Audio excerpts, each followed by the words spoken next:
2 minutes pour comprendre aujourd'hui l'hyperthyroïdie. Alors, je suis avec le docteur Emmanuel Sokol, vous êtes diabétologue et endocrinologue à la Pitié-Salpêtrière. Vous êtes l'auteur de « Et si c'était hormonal ?»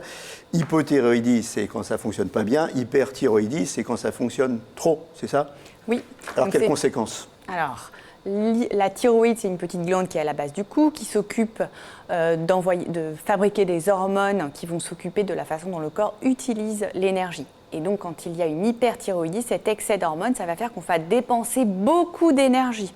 Donc, le premier signe qu'on peut voir, c'est l'amaigrissement. C'est les gens qui peuvent bouffer tout ce qu'ils veulent et qui sont tout maigres, comme ça. Exactement. Ils sont hyperthyroïdiens, ils ont de la chance. Ça accélère le transit, on peut avoir la diarrhée, on peut avoir des tremblements, des palpitations aussi, parce que ça accélère le cœur. Hypersudation aussi, non? Oui, exactement. Une irritabilité, un sommeil de mauvaise qualité. Donc, tout ça, ce sont des signes d'hyperthyroïdie.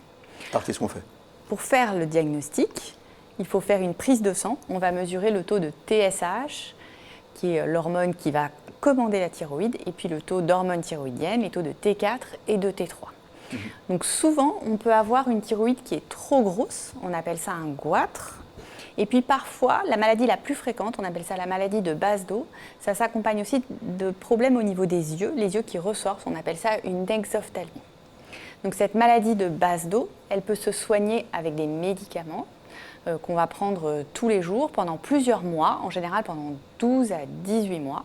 Et puis, dans à peu près la moitié des cas, la situation va rentrer dans l'ordre et on va pouvoir retrouver un état de fonctionnement thyroïdien normal. Ça, c'est les hyperthyroïdies sévères, on va dire, mais l'hyperthyroïdie légère, c'est grave, pas grave?